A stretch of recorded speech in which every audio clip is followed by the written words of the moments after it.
મુકેશભાઈને ત્યાં આવ્યા છે, ત્યાં સાપ નીકળ્યો છે. કઈ જગ્યાએ છે? અંદર.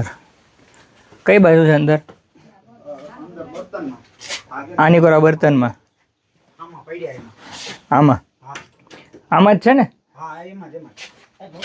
બહુ મોટો છે.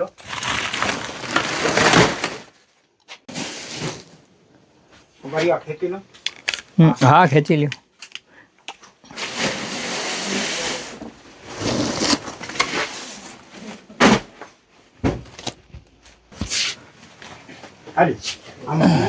સરકે છે.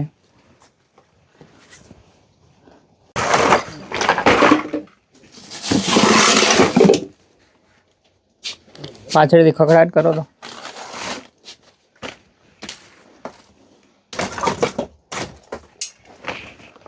કરતો હજી.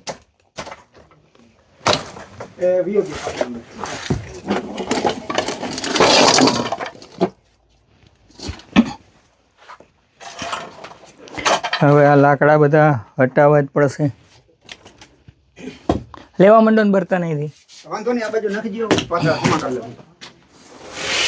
ભાઈ આ બધું તમારે લેવડાવવા લાગવું પડે. હું પછી આ બધું કરવા રહું તો કેટલેક પૂગું. મારે 3 જગ્યાએ હરપ નીકળ્યા છે.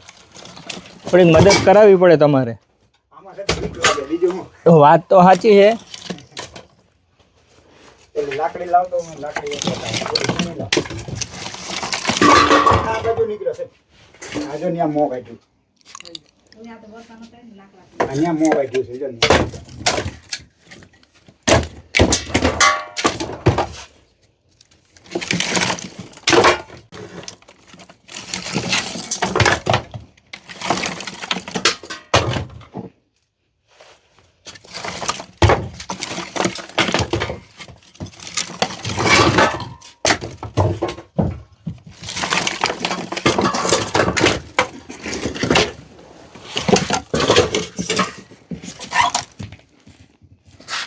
આ બાજુ લાઈન ખૂણે આવ્યો છે.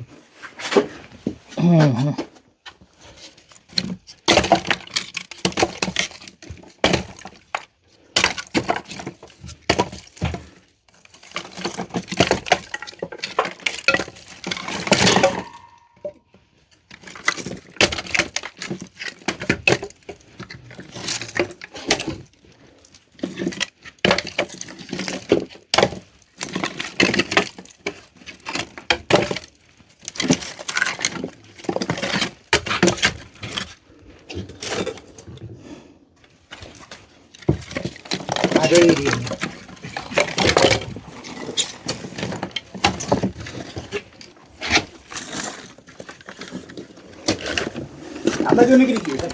આ બાજુ નીકળી ગયું.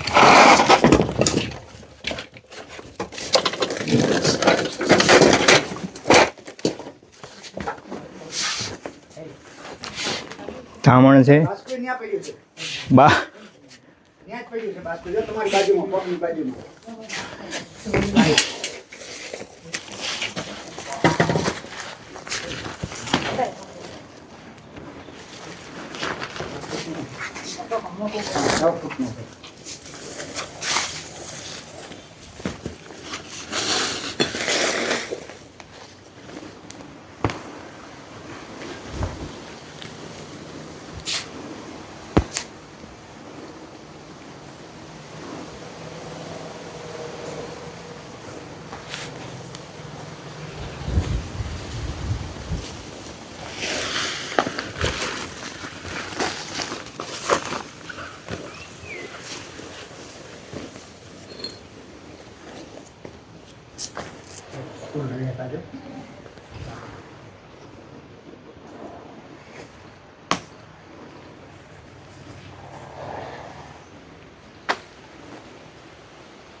આપણે હમણાં જે ધામણ રેસ્ક્યુ કરી હતી એને રિલીઝ કરવા માટે થઈને આવી ગયા છીએ.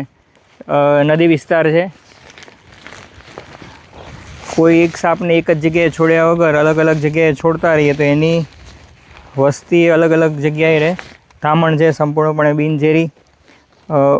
જો અત્યાર સુધી આપણે અલગ અલગ જે પ્રકારની ધામણો જોઈ એમાં આ થોડી ગ્રીનિશ ટાઈપની છે, યલોઇશ ટાઈપ એનો શેડ છે. માથું તમે જુઓ તો ગ્રીનિશ ટાઈપ છે અને મોઢા ઉપર ધારી છે. બરાબર, તો હવે આપણે આને છોડી દઈએ. શરીર ઉપર ચટ્ટાપટ્ટા ગ્રીન કલરની છે, આ યલોઇશ ટાઈપની ધામણ છે આખી.